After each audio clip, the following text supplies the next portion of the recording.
Welcome back. The gates were open, the voters were out, but at the end of the day, there was only one winner.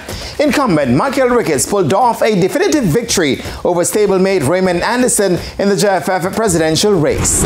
After a long drawn-out process, the JFF elections went ahead in the grill as delegates converged on the property of Royalton Hotel, where they casted their votes to elect the man they wanted to take them into the next 4 years.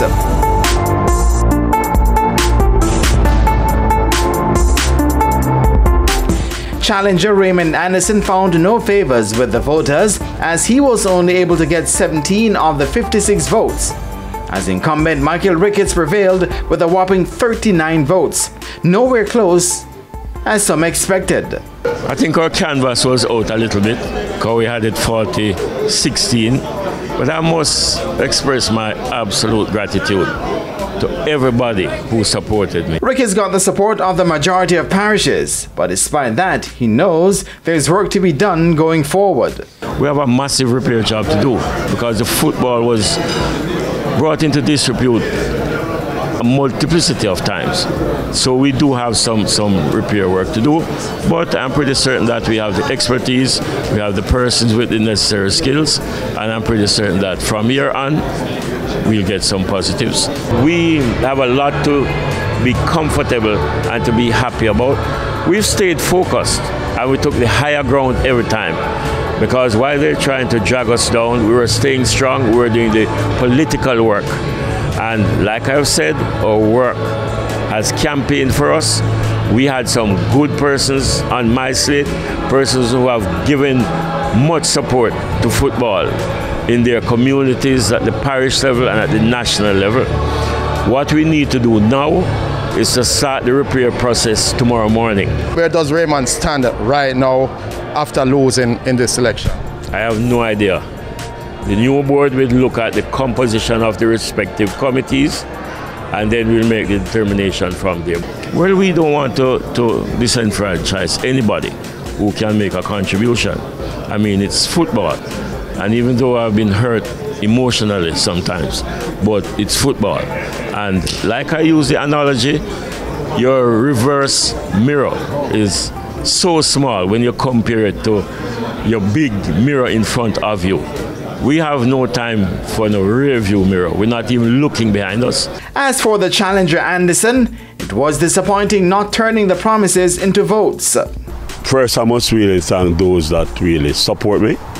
And those that didn't, I respect the winner. And congratulations to the president and his team. Now, in terms of who voted for us, yes, I'm disappointed because I thought that the figure will be much more. But it's election and they choose the president.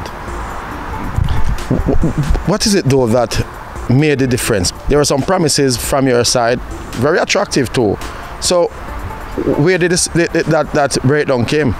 So I don't know if it's a breakdown, you know, because I don't know. We have to do, as you know, after election, you have to recalibrate, right? You have to look at what went wrong and might make a statement on it. Do you expect them to say, give you a call to say, Raymond, we still need your service to work with the JFF, or do you expect to be cast out now?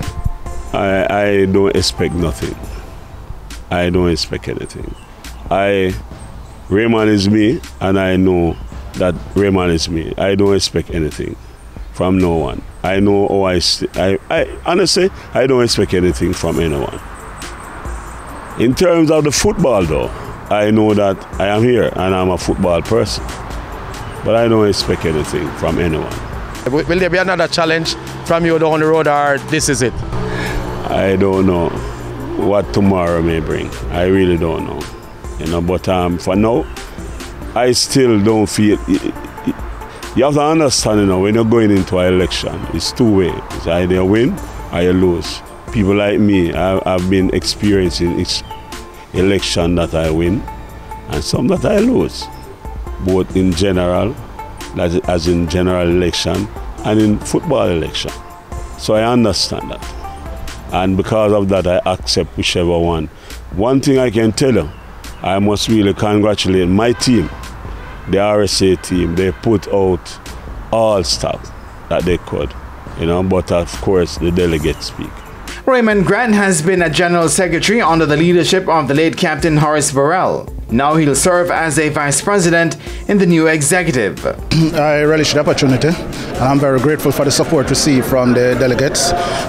It is my considered view that I have something to share with the remaining executive for the benefit of the football, and because of that I decided to offer my time and my energy. I am looking forward to the new role as a vice president.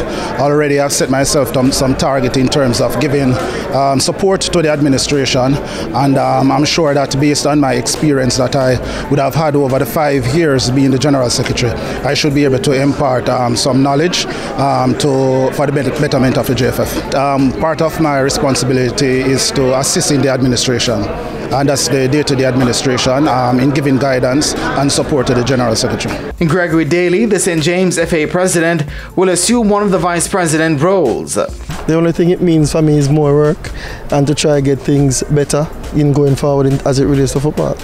Your direct responsibility is competitions, right? Well, that's a part of it right now. I guess when we come out from the first meeting, I'll be better able to tell you the additionals. The next side is the Women's League, and we have seen the chamber that it's in right now. From the beginning, teams pulled out. Yesterday, 2 games aborted, and it's just not getting any better. How do you go and fix it for a country that qualified for the last 2 World Cups? You care to ask me something positive?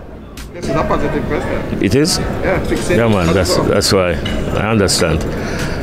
The women's program, we have put a women's desk in place, and we will be working very closely to whatever issues there are. We are intent on having them corrected. And Ricketts did not spare what he says was a particular media house that was against him. I was torn down. They knelt in my neck. I was treated like an outcast. I was disrespected. But my work was vindicated, has been vindicated today. And I must say thanks to every single person that supported me, not just by voting for me, but by words of encouragement and being there for me in times when a particular media house was so hard on me, and there were innuendos and diatribe and fabricated stories and a massive campaign to put me down. But God has been on my side and I have prevailed. I've been very, very respectful, I've been very penitent, I've been very humble, but I stayed focused. And while they were trying to tear me down, I was taking the higher ground.